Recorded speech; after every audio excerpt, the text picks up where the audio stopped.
Good morning, everyone, and welcome to the Spring Football Show. Today we have the XFL Championship to cover. That is tonight at 8 p.m. And, of course, another USFL slate. I'm Meg, and I, of course, have just the guys to help me find the winners, talk through the games. Of course, I've got Bobby, I've got Bruce, so let me say hi to them. Before I do, please be sure to hit that like button as you're coming in. We really do appreciate it. But Bobby, let me go to you first. I know you wrote the XFL Showdown playbook. Are you ready for the XFL Championship? And how are you doing this weekend?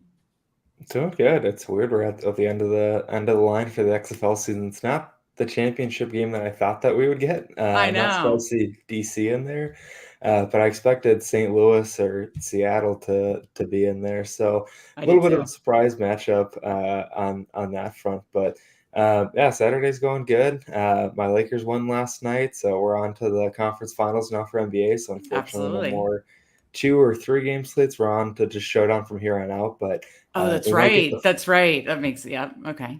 Because it'll be yeah, every other night. Like we'll go Eastern, Western, Eastern, Western.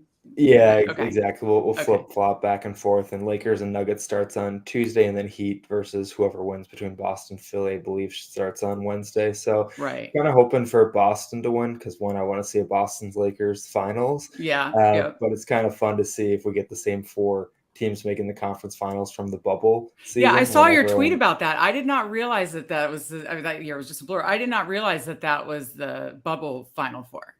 If it's Yes, Boston. Yeah. people are gonna have to stop the bubble slander when the same teams all make it back here pretty quick. So Yeah. yeah, that'd be fun. Yeah, absolutely. Well, I'm happy to see the Warriors go down. I'm just not a Warriors fan. I'm not a Draymond fan. So loved seeing last night. And yeah, and if you're a Run Pure subscriber, you know that it's all sports one price. And even though the NBA slates are over, they still crush it on the NBA showdown playbooks and such. So if you're not a Run Pure subscriber, obviously you can use code Bobby15, Bruce15, Meg15, whatever you like. Get 15% off your first month. And again, you will get access to NBA showdown playbooks, every sports playbook, cores, Discord, all the things you need. And again, especially with the spring football, you know, Bruce is really on top of it, keeping on top of all the news and helping us all stay on top of what we need to be successful. So Bruce, I'll go to you now. Thank you for doing all the hard work on this. We totally appreciate it. And what do you think about this spring football slate and the XFL Championship tonight? Yeah, so y'all crush it on the other stuff. So I work throughout the week and then come home and try to grind this stuff whenever I have a couple hours here and there. And then Friday nights are kind of late for me. I stay up and try and grind everything else out. Yeah. But yeah, I enjoyed last week. I had too much Philadelphia to do anything. They just are terrible so far this year. Can't block anybody. So, and then Memphis's offensive explosion out of nowhere against Michigan as well. Like where'd that come from? From the previous couple of weeks, it's been pretty bad Right. for them. So, but yeah, looking forward to XFL Championship. My Arlington Renegades are in it, so there you go. Looking forward to that, and kind of been enjoying my Dallas Stars run. We're 9 wins away from skating the cup, so there you go. Be good to see as well. I didn't even think about that. I was going to ask if you guys are hockey fans. I'm not a really big hockey fan, so I was wondering who your teams are. So you're Dallas Stars. How about you, Bobby? You got a hockey team? I mean, I cheer for the Wild with basketball and yeah. hockey going on at the same time. I'm definitely a casual, more of a fair weather fan. Yeah. But I'm in the state of hockey, and I went to University of North Dakota for my bachelor's. So I've been around like hockey schools or hockey area my whole life, and it's just always been basketball over hockey for me. Yeah, totally get that. I'm a Caps fan, but like that's the lowest tier of all the Washington sports. So, anyways, well let's get right into we were going to do the USFL slate first because that locks at I believe 12:30 Eastern. So want to do that first in case you want to then just watch the XFL stuff later and focus on lock. And then of course the XFL championship is 8:00 tonight. But we will be covering that too. So anyways, let's jump right into the USFL slate. And our first game is today, 12:30. We have Pittsburgh at Michigan. I'm going to, of course, go to you, Bruce, since you do the USFL playbook and do it, very well with, again, keeping up with a lot of news to keep up with in spring football. So any news we have here, and who are you interested in this game? Not a lot of news. I think, Michigan only running out 3 wide receivers is pretty big. Even though, they haven't done a whole lot on offense this year.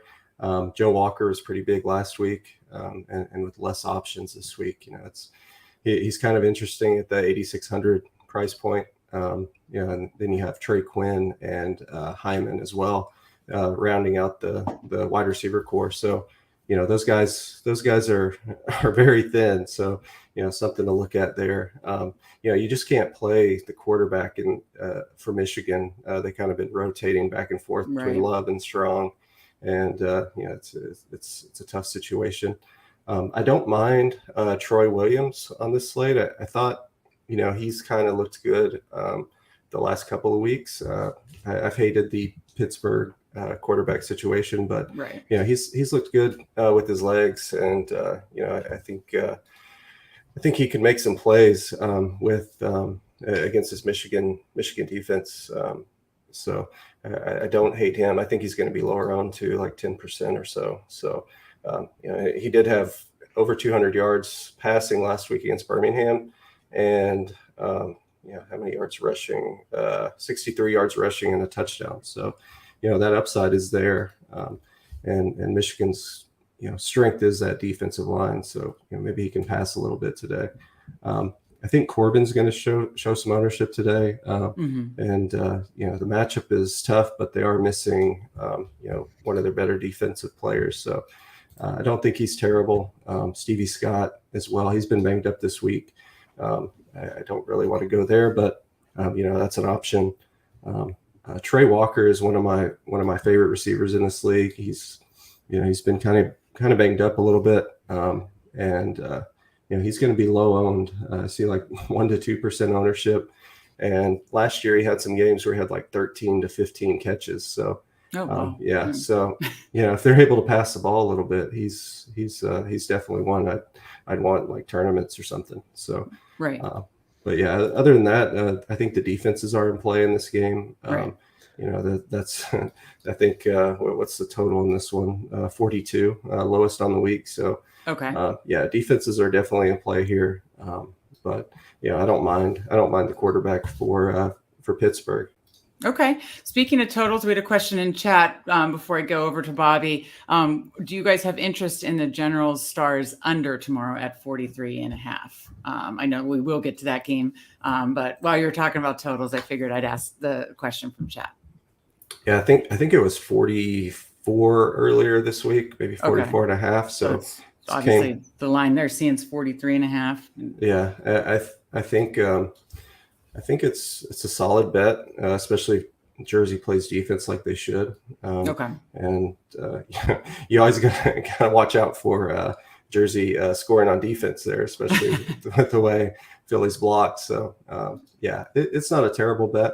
I've seen the Houston Birmingham total come down to like 1.5 or so. So I think that's because of the Bahar news that we'll get to next. Sure. Absolutely. Okay. Well, we'll stick with the first game, Bobby. I'll go over to you in this first game, Pittsburgh, Michigan. Any interest in, obviously it's probably the defenses maybe, but any interest in any of the other players? Yeah, and a little interest in both the defenses. Michigan obviously let us down a little bit last week.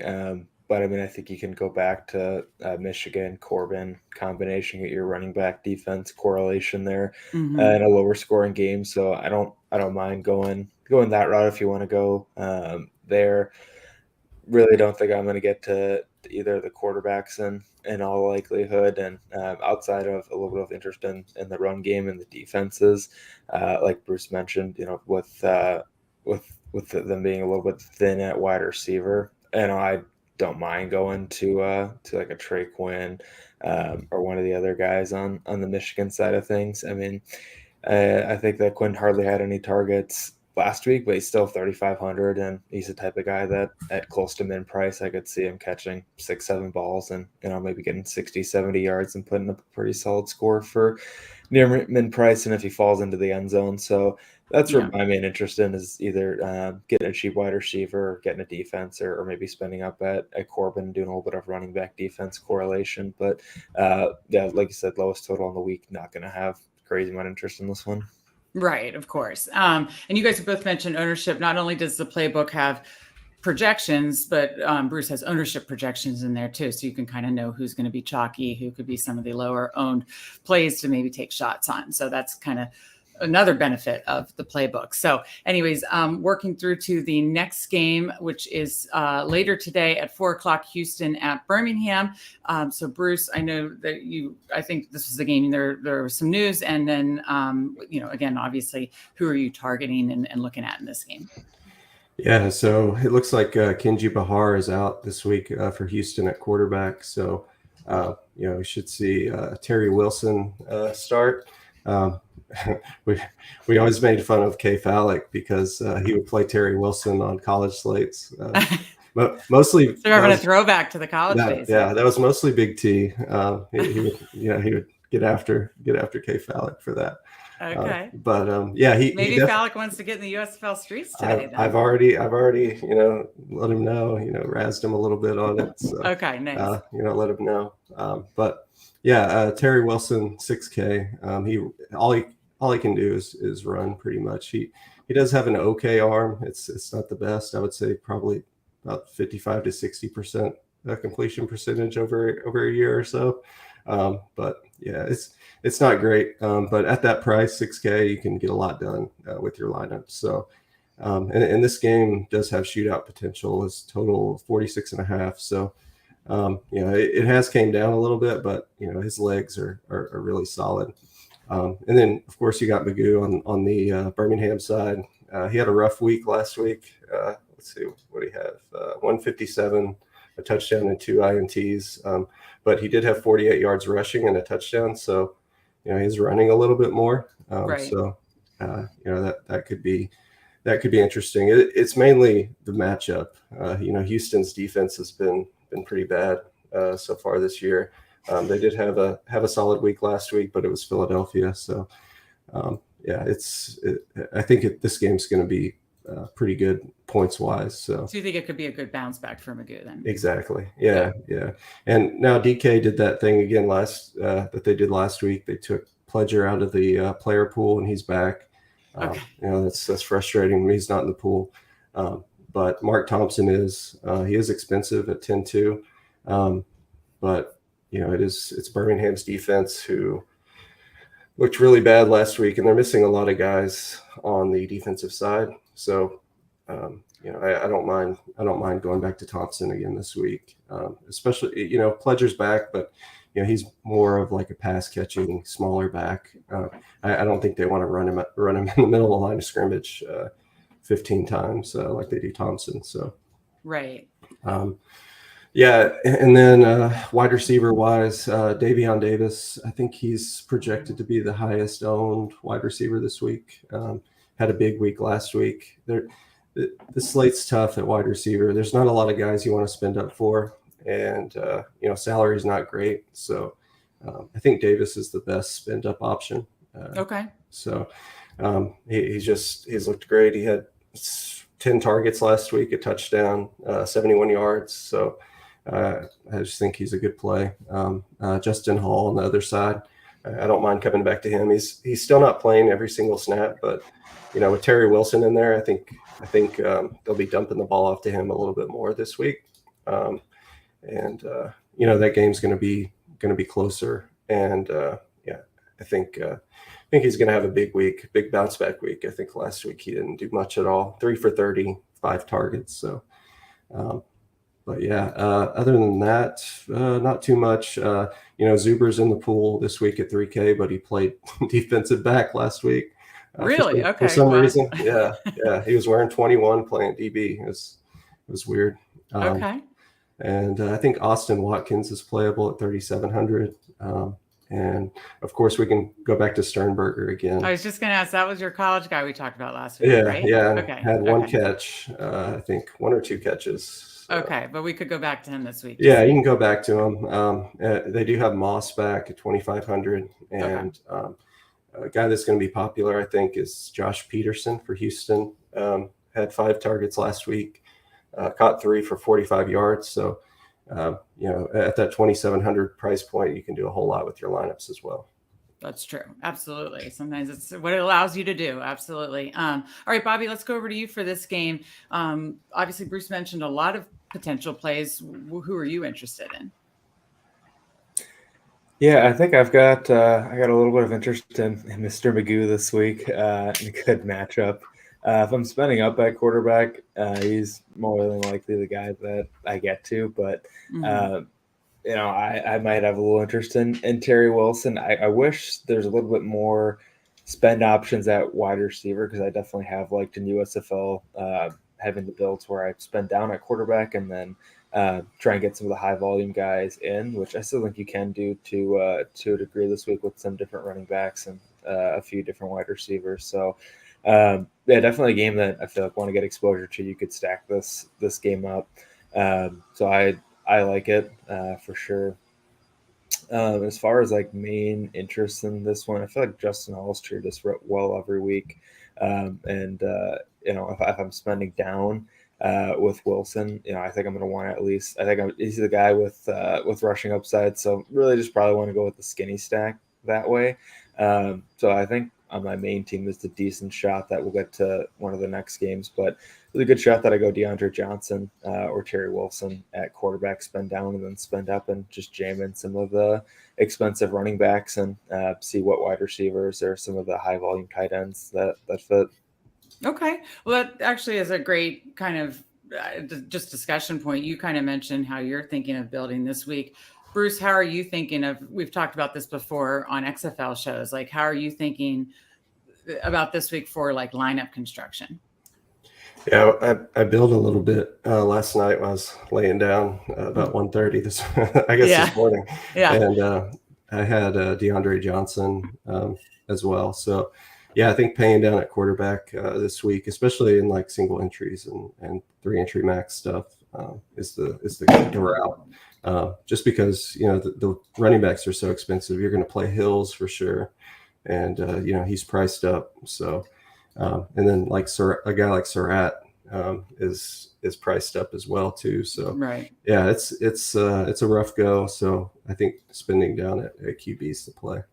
Okay. Well, yeah. And I think it's just a good talking piece to discuss lineup construction, especially for this, since it's different with the,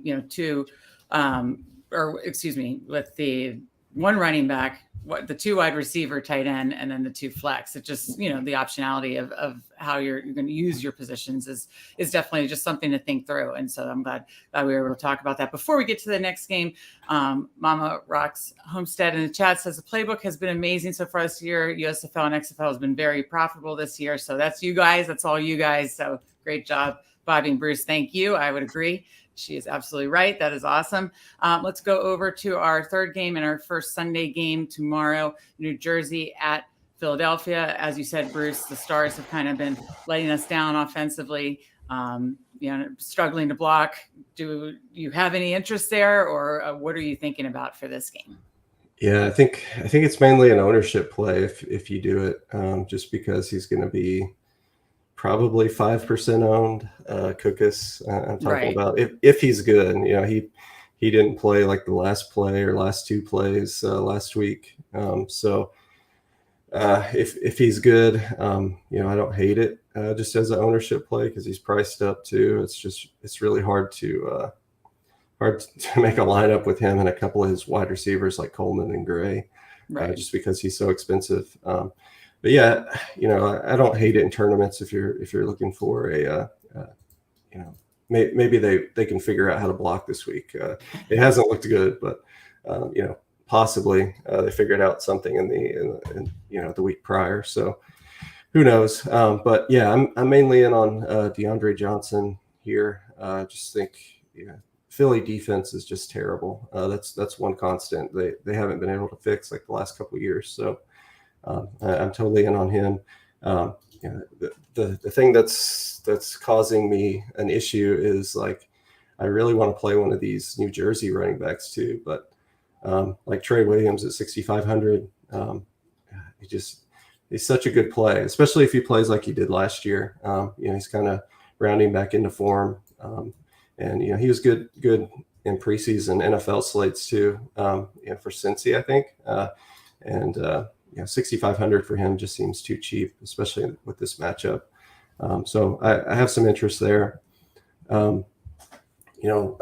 Philly's going to be playing from behind here with Roland out this week. I think he put on IR, so he's out for the year.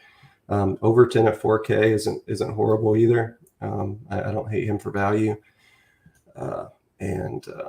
Coleman and Gray are merely tournament plays for me. Just because they just don't have the time to throw. Coleman runs some over the middle type routes, so he's not terrible. Same with Gray, but one of these guys is going to completely bomb at 9K. I just it's hard to pick between the two. Yeah, Coleman was hurtful last week. It was Coleman that was hurtful last week, right? Yeah.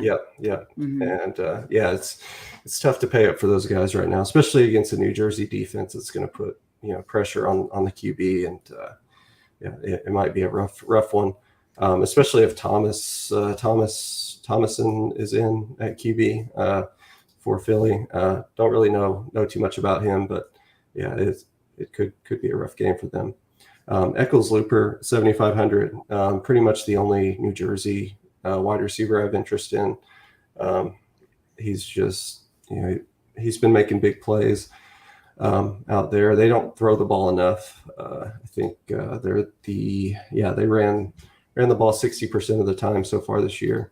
So the only way that he completely one of these New Jersey receivers completely nukes is if they get behind, in my opinion.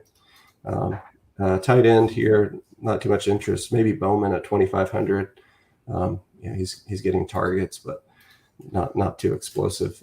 New Jersey defense is just the best defensive play this week, and just because Philly can't block, so a lot of holes in that offensive line, and they'll be able to put pressure on the QB. Okay, the perfect breakdown. Bobby, let me go over to you. Are you kind of off the stars too? And then who are you targeting in this game? Yeah, I'm on a lot of the same stuff as Bruce, but I'm a little tempted to play either Coleman or Gray in this spot. I know it's not an easy matchup. He's not going to have a ton of time to throw, but we've been, and I feel like the majority of the field has been jamming in Corey Coleman and Devin Gray pretty much the whole season. Now we're going to get them, looking at Bruce's ownership numbers, probably mid-teens, maybe 10%, or I don't know, maybe it ends up being a little bit lower just because, I feel like a decent amount of the field will spend up at quarterback. Obviously there's a ton of running backs to spend up for. If you want to go with someone that has a lot safer type of target profile like Sage Surratt, like it's just gonna be tough to get to Philly considering how bad that they've been and how bad the O-line has been. So it's not necessarily going to be a main team. I'm considering it on a main team. I think that if I had to pick between the two, I thought that Devin Gray was a good pivot last week, just looking at some of the ownership stuff. But Corey Coleman, just from a general talent standpoint, I know he played in the NFL for a little while too. Like he's just a super talented guy. So if I can get him pretty low owned as like one of the best wide receivers in the league, I think it's a really interesting tournament play. So that's really the only contrarian take that I have for this game. I would consider, maybe a skinny stack with DeAndre Johnson if I pair him with a wide receiver. If I pair him with anyone, I think it's going to be Eccles Looper just because he's been the most consistent week in and week out, and he's been pretty solid. It's a little tough to pay that price tag and feel like I might need a touchdown out of him because the volume's not going to be crazy high. So that's kind of what I'm looking at this one, and I think one of the better GPP plays this week is Corey Coleman. Yeah, no, that makes a ton of sense. I've been on him every week, and last week hurt, but yeah, you're right. Everybody's been jamming him in. So, That's a great point. Bruce, you mentioned different guys you'll mention. Oh, we've seen him in the NFL preseason. Do you guys do preseason shows? Like, did you do that last year? I don't think we've done a preseason show, but we definitely had playbooks for it. Okay. I remember doing. I was gonna say, because that's all news based too. Like, I've done well in preseason, but it's just like you purely have to just be on top, try to beat everybody on the news and that kind of stuff. So maybe we'll have to ask JSU if we can get the band back together for preseason. Sounds good to me. I do love NFL preseason because then it's like you're in full blown countdown mode. The NFL schedule was released this week, and now we can count down. So only 120 some days to go. Anyways, if you're just joining us, thank you so much for joining us. Hit that like button, subscribe too. And we're getting to our fourth game of the USFL slate, and then stay tuned because we will get to the XFL Championship Showdown. So the last game on the USFL slate is tomorrow, 3:30, Memphis at New Orleans. Obviously, this has the best running back on the slate. Bruce, talk about that, and like, would you make any massive ownership decisions in like the $12 tournament? And just who else you're interested in for this game? Yeah, I think Wes Hills, again, just, it goes without saying, he's just the best running back play on the slate again. You get Memphis's defense that played well last week, but the prior couple of weeks was just horrible. So yeah, just jam him in. I don't care if he's 10-6, 1,200 or 12K, whatever. Just jam him in. I think he's the best play of the week. The difficult decision is McLeod Bethel Thompson. He's projecting for under 10% ownership, or around 10% ownership, and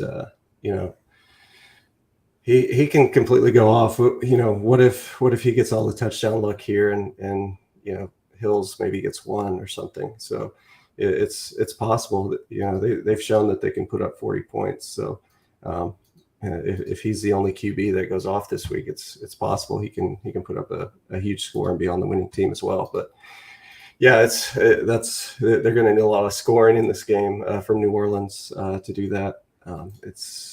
And for all the other quarterbacks to fail too. So one of the other chalkier options is going to be Cole Kelly.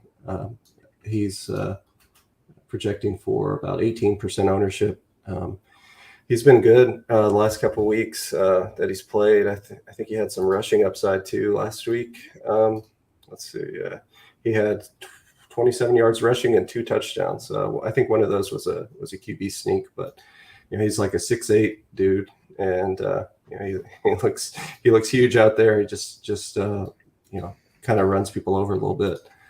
I think he's a solid option, especially this game should have a ton of scoring in it, in my opinion. Talked about Wes Hills, but on the other side, Kareth White at 4,900. We were on him last week, and he had 7 targets, only caught 3 of them, but the upside's there at that price, 4,900, especially if you need a nice little cheap guy there in the flex. I don't hate that, especially with the amount they'll be trailing. Especially if you're playing Wes Hills, I think he's a good solid receiver option, flex option there. Derek Dillon at wide receiver, I think he's one of the better receiver plays this week. Memphis lost a couple of guys during the week, so 3,600. He was the leading receiver for Tampa Bay last year, who's now Memphis.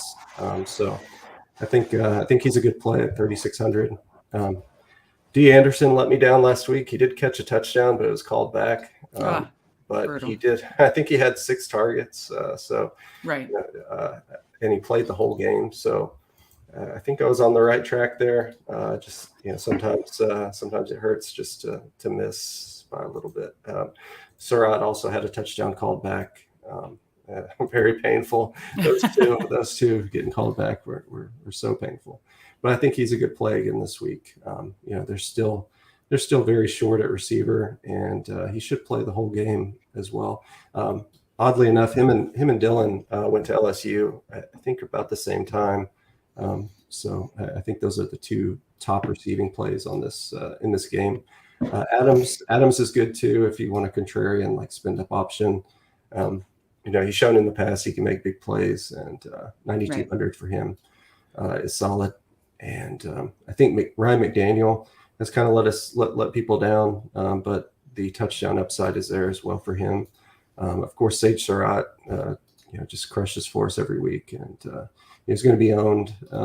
Not crazy owned this week just because of the price, but I'm just going to keep playing him. Right. That's what I was going to ask. Well, first of all, that is the worst when you are like nail the right plays and then not one, but multiple of the guys you're on get touchdowns called back. And you're just like, okay, this might not be my day. Yep. But anyways, moving on, a couple quick follow-up questions. And then I want to get Bobby's take on this game. For the New Orleans receivers, would you prioritize Surratt above the receivers, or would you kind of rank the receivers for me? Yeah, I think Surratt's probably the one there. Okay, and then that's what I thought. Yeah, probably Anderson and then Adams after him. Okay, no, that was helpful. And then the other thing, just from like in the $12 in the tournament, like is there any case for? I mean, I know there was always a case to fade somebody high owned, but would you take some shots there in fading Hills? Is my first question. Then a follow up to that is, would you play him with Bethel Thompson? Yeah, I don't hate it. I think Hills had 8 targets last week too, so 7 catches for 71 yards. So yeah, I think he can be used in different ways. So I don't mind playing both of them together. Okay, and you would not fade even in the tournament. Yeah, I just think his upside is just too crazy, and the match obviously floor too with that kind of reception volume as well. Yeah, he's just. I think he's the MVP so far. Right. Okay. All right. So let me go over to Bobby. I assume, are you on Hills? Do you have any interest in Bethel Thompson? Who else are you interested in this game? Yeah, I mean, my main interest is in obviously Wes Hills. I think he should be like 70% plus owned this weekend, and he's likely probably going to score a ton of points. And if you don't have him, you're probably not cashing. So I definitely think that he's a good spend. I miss the days when we were getting Sage Surratt for like sub 5K. That was fun at the beginning of the season. Now our guy's all the way up to 9.3K, but he's just absolute monster with targets. So I've got more interest on the New Orleans side of things than I do on the Memphis side, but there are definitely a couple solid cheap plays like Bruce mentioned and Dillon and White on the Memphis side. So you can stack this game up and spend up on the New Orleans side and play a couple cheaper Memphis guys. I mean, New Orleans has been involved in some shootouts this year, so I don't think that's crazy at all to load up on this game and hope that it's a little bit higher scoring. I'll likely go the West Hills route, but I think and I think I'm fine playing him with Bethel Thompson. But if you're looking for a very contrarian way to go in tournaments, if you fade West Hill and you do, a Bethel Thompson double stack with, maybe both the tight ends, grab D. Anderson and Sage Surratt, or spend all the way up for Adams, I think that's going to be extremely contrarian. And I think the thing that's really nice about that possible stack with New Orleans, we know where the targets are going to go. So it's, one thing that we always like with stacking in whatever football league it is, it's just when there's clear stacking options and volume. So I think that's an interesting contrarian way to go, is if you play both those guys, you fade West Hill. I mean, and you hope, I guess, West Hill maybe only gets 80 and a touchdown. So probably gonna have a pretty good game regardless. But I think that's interesting. I'm probably going to be more in the chalkier type of route for my main build, but I'll at least throw Bethel Thompson double stack in the big GPP and see what happens. Yeah, I was going to put a core in and do a more tournament build and maybe consider that. But again, just as like a tournament shot, definitely if you're, playing more of the single entry type stuff, I would definitely, you're playing Hills. Okay. So before we switch gears to the XFL championship, let me get your guys' USFL play of the slate. So I'll go to you first, Bruce. Who is your play of the slate for USFL this week? I'm going to go back to my guy, D. Anderson. Just talked him up, and I think he has a big game. Okay. I like it. And we just talked about that as, potentially part of New Orleans stack. So, Bobby, who is your USFL play of the slate? I'm going to go more contrarian this week. I'm going to go with Corey Coleman. I like it. Again, a guy that's been like 50, 60% owned every single week. Now we're going to get him, 10 to 15% owned this week. I just think he's one of the best receivers in the league, and he's got a ton of upside. So like him as a contrarian spin this week. Okay. And I'm playing around with a build with two of those stud tight ends, both Surratt and Sternberger, who, have shown tons of upside and talent this season and, are going to probably come in lower owned than some of their receiver counterparts. So I think that's kind of interesting, again, in tournament builds and stuff like that. So, all right. Someone they've asked about the under a couple of times in chat. Yes, they said, Don, that the under is something that it's not a bad bet. They like the under for the Stars. Yes, General Stars tomorrow, 43.5. They say go for the under. But I mean, yeah, don't mind the under. That's the answer. That's the collective answer here. Don't mind the under. Okay. So again, hit that like button. If you're needing to finish USFL, pause it, come back, then then listen to the XFL breakdown.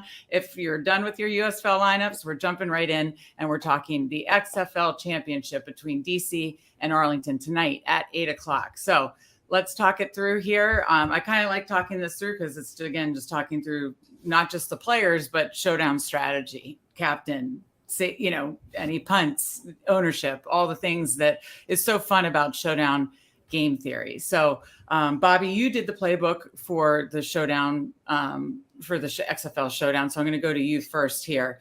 Kind of talk me through, obviously we kind of know at this point the top players from each side, but talk me through who you're kind of focusing on for your cores.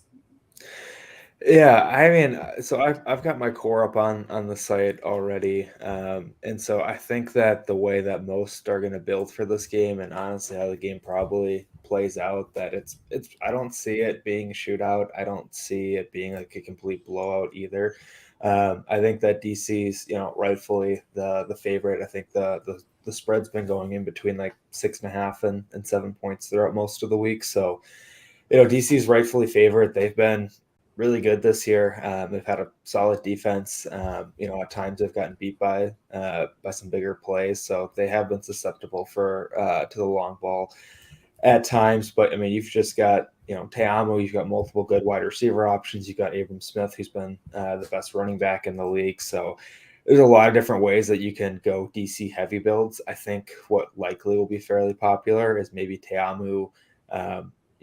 One pass catcher and Abram Smith, and maybe folks will go with Luis Perez on the other side and punt a couple positions with maybe a kicker, or they potentially go with why am I blanking on his name now, the wide receiver for Arlington that ended up having a pretty good week last week. Winningham came out of nowhere with being the target leader, actually. So was it Winningham? Yeah. So you've got a couple different like cheaper options you could also go on that side. I think Vander Esch is also going to be pretty popular at only $3K too for Arlington. So I think a fair bit of people will probably go that type of route depending on how they build, but likely either Te'amu 2 pass catchers or Te'amu 1 of the pass catchers plus Abram Smith, and then Perez 1 of his pass catchers and maybe punt, because you can get both of the kickers, very cheap this week. They're only 1K, which, a little bit lower floor on kickers in XFL than in the NFL, because, they've got the 1, 2, and 3 point conversions. Right. You're just relying on the field goals there. Yeah. Yeah. So you're not picking up, a few points here or there for the extra points. So I think that'll likely be the popular way to build this week. I'm leaning more heavy on wanting to go with the DC pass game. I think Arlington's defense has been pretty solid, and in the one matchup that Abram Smith had against them this year, they bottled them up fairly well. So I think And looking at some of the ownership stuff that I've seen, we'll see how accurate it is when it's, XFL showdown ownership. But I like going with the double stack with DC and either going Blair or Lucky Jackson at captain, lower on the running backs on the Arlington side if we have both Letty Brown and Devion Smith in. And I think Sal Cannell will be low owned. I think the big thing to note as far as how you're building or scripting out the game, I don't think that the target volume on a week-to-week basis with Arlington is super predictable. I think we have a good idea like who are the main guys that are going to be involved in getting targets. But I don't know, you could tell me that Sal has 12 targets this week and has a monster game. You could tell me he has one target and no catches, and wouldn't be surprised with either outcome. So I think that the is more predictable on the DC side of things and better plays as a whole. But some of the higher variants, if you can guess it or get it right on where the volume goes to Arlington, I don't think they put up a crazy amount of points, but I think there are some points and some decent plays on the Arlington side too.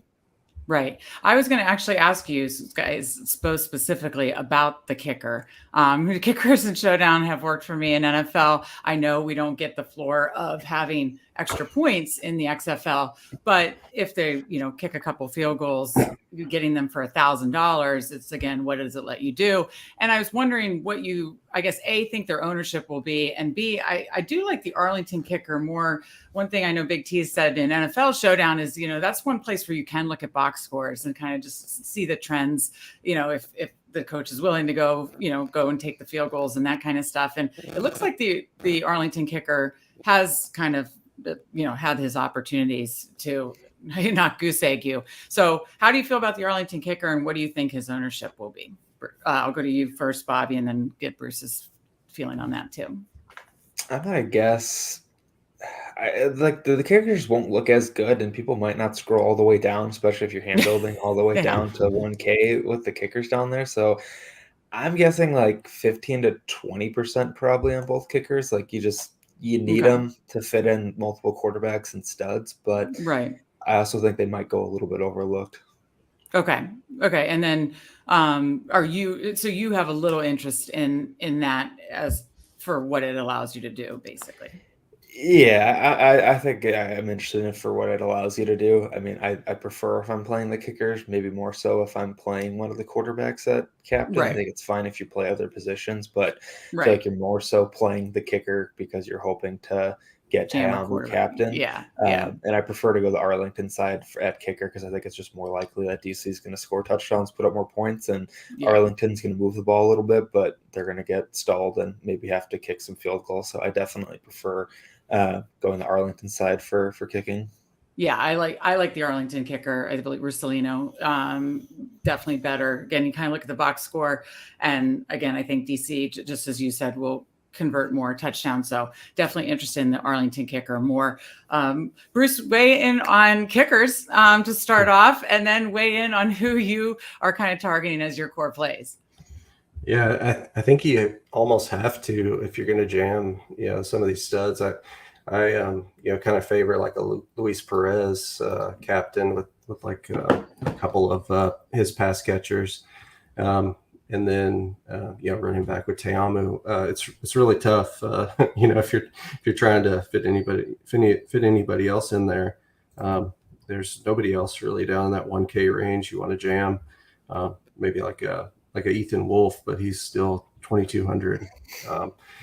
He's kind of touchdown dependent as well. So it's tough without the kicker, and both of these kickers are probably best in the league. I know the DC kicker was I think he was at Baylor. I don't know. He was Kansas State. And he made some long field goals at Kansas State, over 50, 55 maybe. So I like him too. I think if we get him at 15 to 20%, I think that's more than great. Okay. Then who else is kind of in your core this week? Who are you focusing on? Let me get that first, and then we can kind of talk through captains and more of that just like showdown construction. Yeah, I'm kind of with Bobby on this one. With the running back, the DC running game. I don't like it as much here. Arlington has been one of the better rush defenses this season, and that first matchup they did do a pretty good job there. So I do like Te'amu more. I kind of lean there, maybe playing Te'amu in a pass catcher, or maybe even two. I do like Lucky Jackson a ton, and Blair as well. I think that can be contrarian, especially if you're completely fading a guy like Abram Smith, who's gonna definitely have some ownership. Right. I love Luis Perez. I just think they're going to throw the ball 35 times tonight.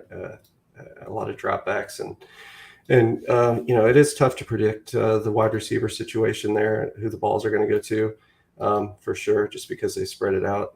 We've said that all year, but I think Perez is a good QB, and I definitely like Canella, and I think he has a big game. I like Peyton as well. His price is good at only $6K.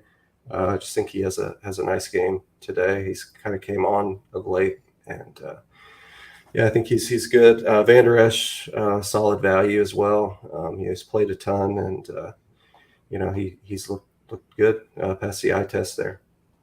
Yeah, I wanted to ask you about Abram Smith, because we've been on him kind of all season as just like the kind of one of the bell cows of the XFL. The last couple of performances, box score wise, are a little underperforming. What's your take on why that is, Bruce? I just think it's the emergence of Te'amu a little bit. Okay. I think he's looked really good lately. So I just I think that's part of it. Maybe it's the long year for him. I don't know, but I think he's still a good solid play today. I just he's priced up there. I kind of think Te'amu outscores him here, so I lean playing Te'amu a little bit more. Okay.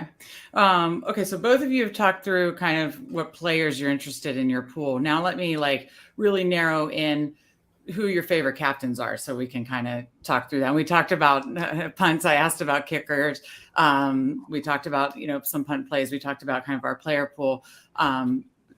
If you were running three different captains, Bruce, who would they be? If you were just okay, I'm going to run these three captains and then rotate my flex players who are your top three captains in this showdown? Yeah, I think the two quarterbacks, of course. I just think they're two. They're both solid plays. They're both going to have good games, in my opinion. I think Sal Cannella is probably my third. Okay. I love playing tight end, in the captain spot in NFL. So I think mainly on those Kelsey slates. Yeah. But I think Cannella can have a big game. I know their last matchup didn't mean too much, the Arlington DC matchup, but Cannella had 92 yards on 7 receptions, 10 targets. Yeah. I like his upside there. And if they're playing from behind, if we think they're in a negative game script, you got to like that too.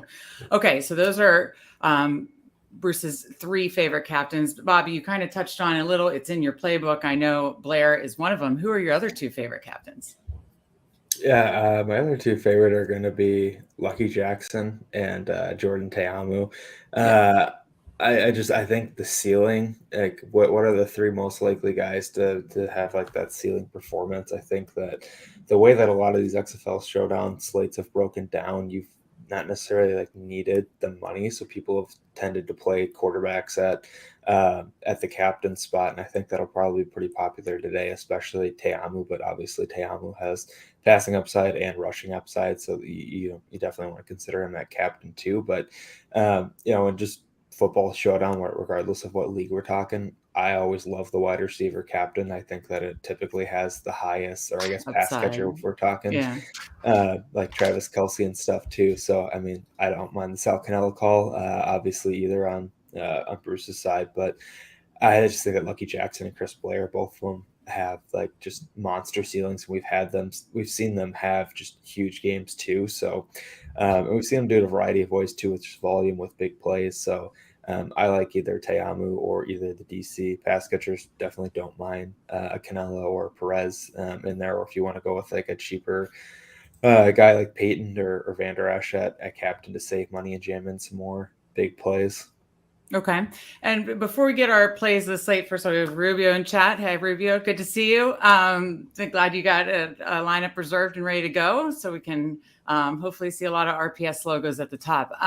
Let me talk through defense a little bit just before we get out of there. That's always a talking point in NFL Showdown too. Is it worth kind of playing a defense? DC defense has been very aggressive this year.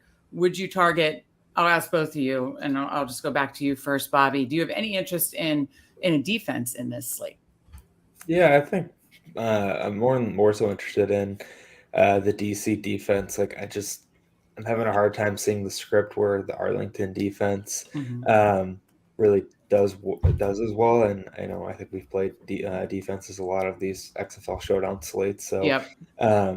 But if I'm looking at what are possible fades, like I think DC wins. I think they put up points. I don't think Arlington necessarily does a ton. So I definitely think that defense is in play. And Perez has been susceptible to throwing interceptions, and he started off the season with 2 pick sixes. Obviously, Arlington's season turned around when they traded for him, but he also can turn the ball over. So I don't think that going like a DC defense captain, just total onslaught, is crazy either. Right. Okay. That's why I wanted to talk about it. Actually, because the very first Showdown slate, I was very close to the top, did not ship, but I think double defense that week with Arlington and Vegas, and that paid off because he threw 2 pick sixes, and there was just a lot of defense points scored for that first slate. And I've kind of been pounding the table about defenses in XFL, in the right spots definitely can get you there because, again, these guys are so susceptible to making mistakes and stuff. So let me get your take on this, Bruce. Defenses, would it just be DC defense, and do you see yourself using that some? Yeah, I definitely like that. The call by Bobby to use the DC defense in week 9, they actually picked off Perez for a pick 6. So definitely can happen. I think it was Swearinger that ran it back. So I think the DC defense is a solid play. I think if I play the DC defense, it's probably going to be with Abram Smith. Just because I think maybe more of a grinded out kind of game. If they jump ahead, get a couple defensive touchdowns or even just one, they may run it a little bit more. So I don't hate that combo. I know I do that in NFL quite a bit. Right. Defense. So that's an option. I think the DC defense is in play. Arlington defense is going to be a lot lower owned, so possibly they make a play. Their defense isn't bad either, so they can make a play or two. I don't hate that. I don't hate either defense. Just in case possibly it is a defensive battle. Right. Absolutely. I think now we can, we've covered the flex plays. We've covered the, captains we're interested in, some punt plays, defenses.